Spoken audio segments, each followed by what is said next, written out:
Submarine काम कैसी करती है, तो आइए समझते हैं आज की इस वीडियो में।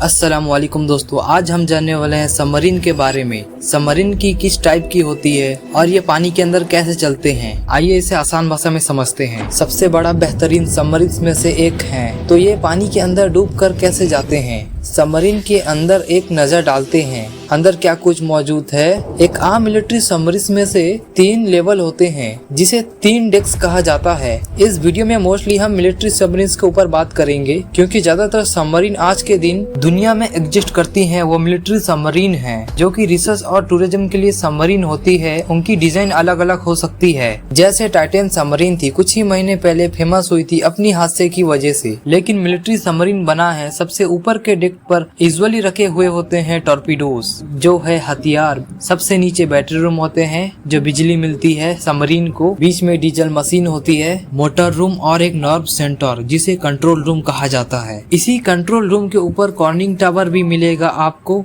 कॉर्निंग टावर क्या है? ये एक सबमरीन का अटैक सेंटर है। बहुत सी इक्विपमेंट यहाँ पर मौजूद हैं, जो कि देखा जा सकता है आगे की तरफ, जैसे कि पेरिस्कोप से देखा जाता है आगे की तरफ।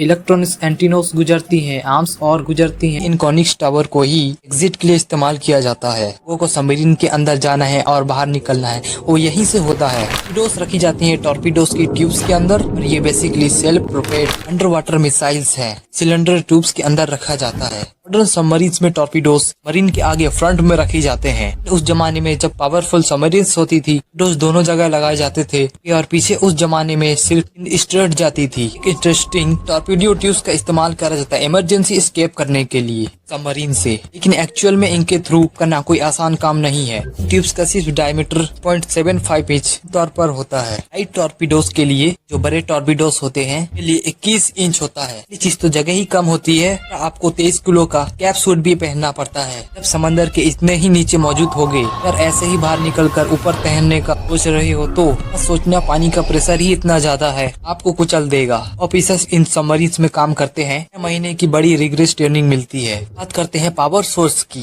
सबमरीन को चलने के लिए पावर कहाँ से मिलती है? मेनली 2 टाइप है सबमरीन्स की इंडिया पर, कन्वेंशनल सबमरीन्स और न्यूक्लियर सबमरीन्स। कन्वेंशनल सबमरीन्स में बड़ी इलेक्ट्रिक बैटरी लगी होती है।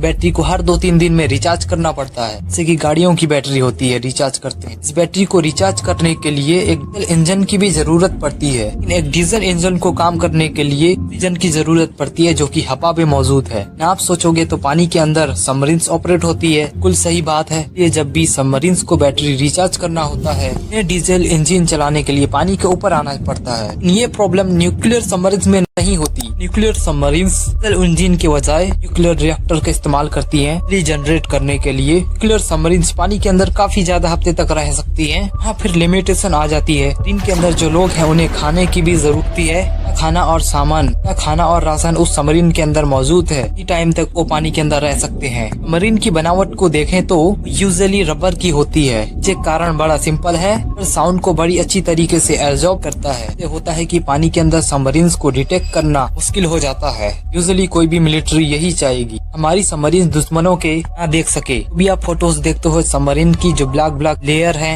ये रबर की बनी हुई है। सबमरीन के अंदर जो मेन बॉडी है, उसे हल्क कहा जाता है। टिपिकली 2 टाइप के हल्क होते हैं, single hello, double hello. Single hello submarines में से सिर्फ एक मेन बॉडी होती है। डबल हेल सबमरीन्स में बिल्कुल 2 बॉडी होते हैं। डबल हेल डिजाइन में सर जो बैलेंस टैंक होता है, वो अलग से नहीं होता। लेयर के बीच में पानी भर दिया जाता है, ये बैलेंस टैंक की तरह एक्ट करता है। हेल का एक फायदा ये है, एक्स्ट्रा लेयर है प्रोटेक्ट करने के लिए। इन किसी चीज से टकराती है तो सिक्योर रहेगी। ये भी मॉडर्न मिलिट्री सबमरीन्स हैं, ज्यादातर डबल हल सबमरीन्स होती हैं। वाटर प्रेशर से बचने में भी फायदा मिलता है। Military submarines high quality steel का इस्तेमाल करती हैं, एलायंस का इस्तेमाल करती हैं। स्टील, टाइटेनियम, कार्बन, एल्यूमिनियम और एलिमेंट्स के साथ मरीन को डिजाइन करना काफी डिफिकल्ट चीज है। इलेक्ट्रिक डीजल सबमरीन्स को डिजाइन करने के लिए लगभग 10 साल लगता है, और न्यूक्लियर सबमरीन को मिनिमम 15 या 17 साल लगता है। डिजाइनिंग में सिर्फ किया जाता है बैलेंस टैंक का। 2 टैंक है जो आमतौर पर मरीन के 2 एंड्स में लगे होते हैं। सबमरीन सरफेस पर होती है, इस पर हवा भरी जाती है, जिसकी मदद से ये फ्लोट कर पाते हैं। पानी के अंदर लेके जाने के लिए इन्हीं बैलेंस टैंक को पानी से भरा जाता है ताकि सबमरीन का वजन बढ़े और अंदर डूबने लगे। इसे हम कहेंगे इस पर लगने वाला नेगेटिव बुयांसी। तो एक सबमरीन की डेप्थ कंट्रोल करी जाती है टैंक में वाटर लेवल एडजस्ट करके। ये तो हो गई वर्टिकल मूवमेंट, ऊपर नीचे जाने की।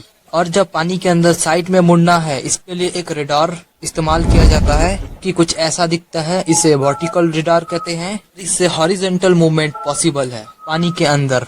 इसके बाद आगे पीछे जाने के लिए इस्तेमाल किया जाता है प्रोपेलर का, कि बेसिकली ये घूमने वाला पंखा है। पानी के अंदर घूमते हुए रास्ता ढूंढने की भी जरूरत पड़ सकती है, इसके लिए इस्तेमाल किया जाता है सोनार टेक्नोलॉजी का। सोनार टेक्नोलॉजी साउंड पर रिलाई करती है, आवाज पर। मोटे मोटे तौर पर दो तरीके के सोनार टेक्नोलॉजी हैं, टिप सोनार और पैसिव सोनार। टिप सोनार में सबमरीन की तरफ से साउंड निकाली जाती है, वो आवाज पानी के अंदर ट्रेवल करती है तो किसी चीज से टकरा कर तो वापस रिफ्लेक्ट होती है सबमरीन की तरफ। टाइम से डिस्टेंस पता लगता है, कैलकुलेट किया जाता है, और जिससे अंदाजा लगता है इन कहाँ पर है, आगे क्या चीज मौजूद है। इस सोनार में सबमरीन अपनी तरफ से कोई आवाज नहीं निकालती और एनिमी सबमरीन्स को डिटेक्ट करने के लिए इंजन की साउंड और प्रोपेलर की आवाज, एनिमी सबमरीन कितने दूर है उससे अंदाजा लगाया जाता है। तो आज के वर्ल्ड में ये सबमरीन्स घूम रही हैं कि समुद्र में अलग अलग जगह पर, क्लासिफाइड सीक्रेट जगह पर। करता हूँ इस वीडियो से आपने सारी नई चीजें आपने इस वीडियो से सीखी होगी। दोस्तों वीडियो यहीं खत्म करते हैं, बहुत बहुत शुक्रिया।